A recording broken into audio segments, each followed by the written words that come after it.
Bem-vindos ao podcast Deuses e Devotos. Meu nome é Marcos André, eu sou professor de História e este é o episódio número 29 deste podcast, que é dedicado à história das religiões. É um episódio sobre a Contra-Reforma. Caso você não tenha ainda ouvido os episódios anteriores, eu peço encarecidamente, como sempre, que eu faça, assim você vai estar ajudando este podcast a crescer. Bom, o que é a Contra-Reforma? A Contra-Reforma é uma reação da Igreja Católica contra a Reforma Protestante, liderada por Martinho Lutero. Episódio de número 28 deste podcast. Então, no século XVI, as mudanças na Europa vão ser bastante complexas, assim. Então, o mundo feudal estava desaparecendo, a burguesia emergia como uma nova classe, e novas terras haviam sido descobertas na América e o Renascimento estava ali em pleno desenvolvimento, com ideias humanistas e científicas. Então, esse cenário de transformação, a Igreja Católica enfrentava uma grave crise interna e externa. É justamente a Reforma Protestante que vai mexer com os alicerces ali da Europa. E é lógico, a Igreja perdendo seu prestígio, perdendo seu poder político, se vê ameaçada, é lógico que ela vai ter uma reação. E o engraçado é que quando chega essa época aí de outubro, que se comemora a Reforma Protestante, a gente vê aí na internet fervilhar entre as bolhas, tanto a católica quanto a protestante, uma guerra de narrativas, até muito mais pela própria bolha ali do pessoal católico, E é engraçado que muito pouco se fala depois disso da questão da Contra-Reforma, que é essa reação que a Igreja teve para impedir o avanço da Reforma Protestante, Então, a reação inicial da Igreja, logo de cara, é reprimir Lutero, porque em 1520 o Papa Leão X vai emitir uma bula exigindo que ele se retratasse em 60 dias, sob a pena de excomunhão. Então, Lutero, ele não recuou e ele queima publicamente a bula papal, simbolizando sua ruptura definitiva com a Igreja. Então, o que vai acontecer? Ele vai ser excomungado em 1521 e ele é declarado herege pelo imperador Carlos V. Então, o protestantismo se espalha rapidamente pela Europa. Então, é lógico que além da reforma de Lutero na Alemanha, outras vertentes reformistas vão surgir, como o Calvino lá, o calvinismo na Suíça, o anglicanismo na Inglaterra. Então, isso representava não apenas uma crise espiritual, mas também política e econômica para a Igreja Católica, que vai vendo ali o seu poder de influência diminuir em várias regiões da Europa. Então, a Igreja, lógico, precisava reagir de uma forma organizada e muito mais contundente. Então, é o que vai acontecer. A Contra-Reforma Católica também chamada de Reforma Católica. Então, esse movimento ele vai ter dois objetivos principais: combater o avanço do protestantismo e reformar internamente a Igreja Católica, e uma forma de corrigir os abusos que vinham acontecendo. Então, a Contra-Reforma ela começa a ganhar forma já ali na década de 1530, mas ela vai ser estruturada ali no papado de Paulo III. Esse Papa governou a Igreja entre 1534 e 1549. Então, o Papa Paulo III ele é considerado o primeiro Papa da Contra-Reforma. E ele vai tomar 12 medidas que foram fundamentais. Ele vai reativar o Tribunal da Inquisição em 1542 e ele vai convocar o famoso Concílio de Trento, que se tornaria o marco central dessa reforma na Igreja Católica. Então, dois pontos centrais, o Concílio de Trento, Essa é uma das mais importantes assembleias da história da Igreja Católica, E ele vai ser realizado ali entre 1545 e 1563, o que vai totalizar impressionantes 18 anos de duração em 25 sessões. Então, a gente costuma ver ou ler Concílio de Trento, parece que foi uma reunião de 2 ou 3 dias, ou parece que é uma escolha de um papa, eles vão discutir. Não, o negócio durou 18 anos. Então, é algo extremamente complexo, As discussões teológicas são muito complexas nesse caso e vai durar muito tempo, Então, essa assembleia, né, o Concílio de Trento, ela é a mais longa assembleia religiosa da história da igreja. Então, ele tem 3 fases distintas, né? A primeira em 1545 a 549, a segunda entre os anos de 1551 e 1552 e a terceira fase, 1562 a 1563. Então, durante esse período todo, os líderes da igreja vão debater questões doutrinárias, questões disciplinares que vão procurar, né, uma resposta mais clara às doutrinas protestantes e reformar internamente a Igreja Católica. Então, uma das principais decisões do concílio é reafirmar os dogmas que haviam sido questionados pelos protestantes. Então, como exemplo, ele confirma a salvação se justifica pela fé e pelas boas obras, não apenas pela fé, como defendiam no caso os protestantes. Vai reafirmar também a transubstanciação na Eucaristia, né? E a crença de que o pão vivo realmente se transforma no corpo e sangue de Cristo, né? Uma questão central da Igreja Católica.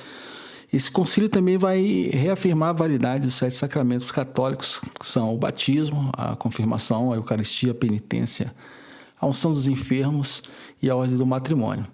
E os protestantes reconheciam apenas o batismo e a Eucaristia. Então, é uma diferença grande. Então, a autoridade da tradição oral da Igreja foi colocada em pé de igualdade com as Escrituras, né? E confirmou-se a doutrina do purgatório e a veneração aos santos, que são práticas rejeitadas pelos protestantes. Ou seja, a Igreja, né, nesse período histórico, ela vai ser, por mais que alguns não concordem, mas ela vai ser coerente com as suas questões, porque ela vai reafirmar. Porque se ela não o fizesse, ela estaria concordando com a questão dos protestantes. Então, ela vai reafirmar toda a sua doutrina e vai destacar com muito mais força, né, com muito mais vigor, essa questão. Então, além de questões doutrinárias, o Concílio de Trento também é importante porque ele vai trazer reformas administrativas e disciplinares, né? Então, vai proibir a famosa venda de indulgências, né? Que era uma das principais críticas dos protestantes. Então, ele vai determinar também que bispos deveriam residir em suas dioceses, coisas que não era feito, e vai combater ali o absenteísmo que é clerical. Então, vão criar seminários para melhorar a formação dos sacerdotes, que só poderiam iniciar o seu sacerdócio após 25 anos.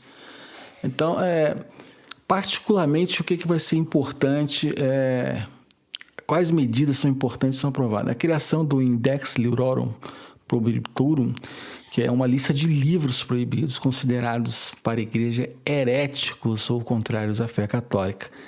E, como eu citei anteriormente, a reativação do Tribunal do Santo Ofício, que é a Inquisição, que visa ali perseguir e julgar aqueles considerados hereges, aqueles que são contra a igreja. Então, isso é como se fosse uma declaração mesmo de perseguição, de guerra, né? Vai ser uma organização desse tribunal e esse tribunal vai ter bastante poder de julgar questões que seriam para a igreja revolucionárias, né?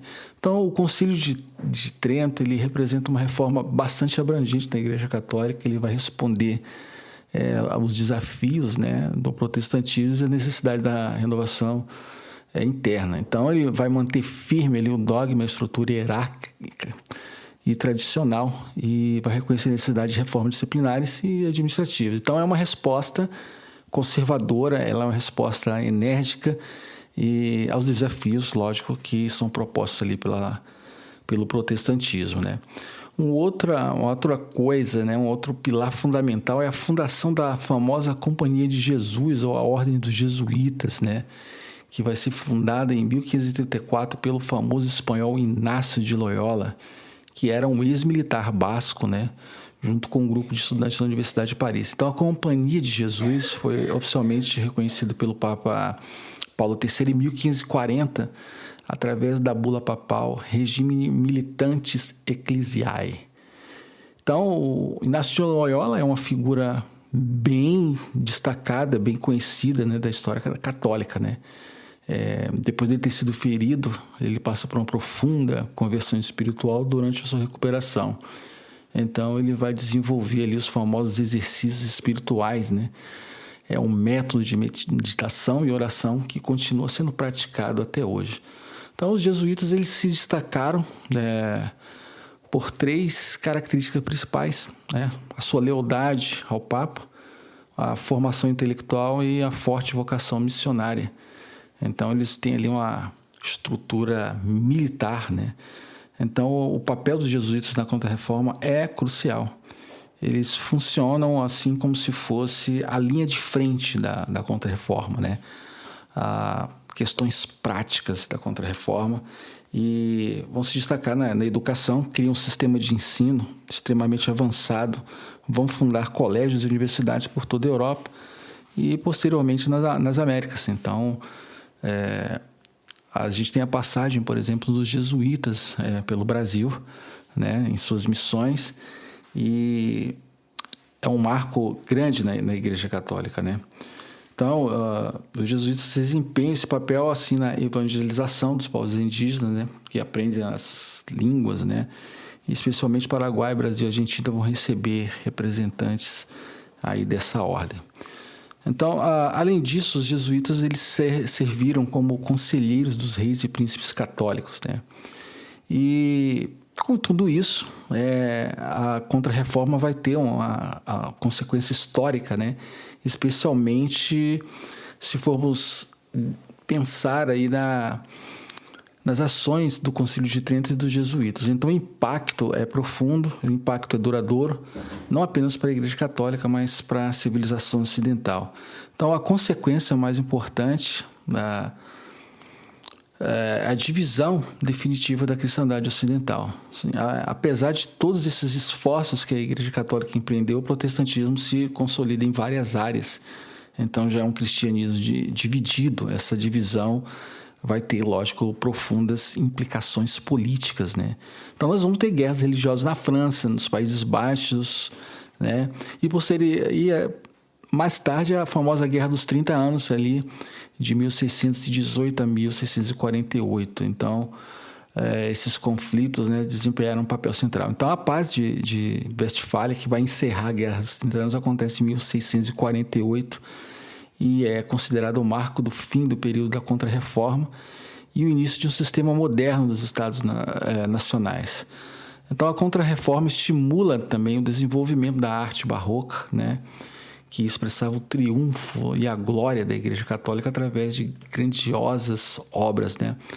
É bastante curioso a riqueza que isso, curiosamente, vai trazer para a parte cultural da igreja. Então, artistas como Caravaggio, Bernini, Rubens, El Greco, essas pessoas produziram, esses artistas produziram obras-primas que refletem aí os valores, né, espirituais da Contra-Reforma.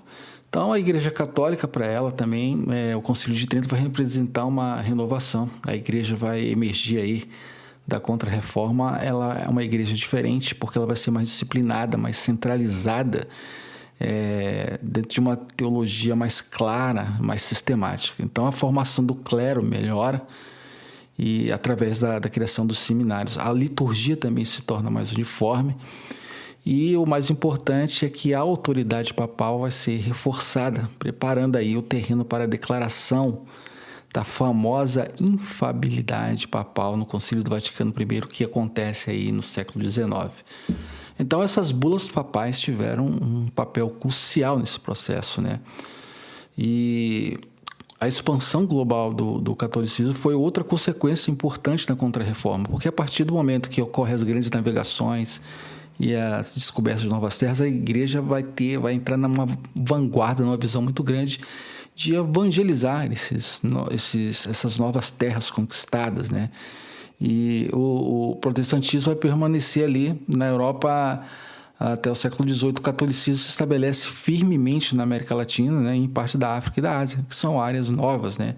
Então, o Brasil ele se torna, por influência disso, o maior país católico do mundo, graças ao trabalho dos jesuítas. Então, esse campo educacional, o sistema jesuítico, ele estabelece padrões que influenciam a educação até os dias de hoje. Então, nós temos aí figuras importantes, né, além, lógico, do Papa Paulo III, né, e Pio IV, personalidades como Inácio de Loyola e São Francisco Xavier, São Carlos Borromeu, que implementa as reformas tridentinas em Milão, né? Santa Teresa de Ávila, quem nunca ouviu falar, e São João da Cruz, que reformaram a Ordem dos Carmelitas.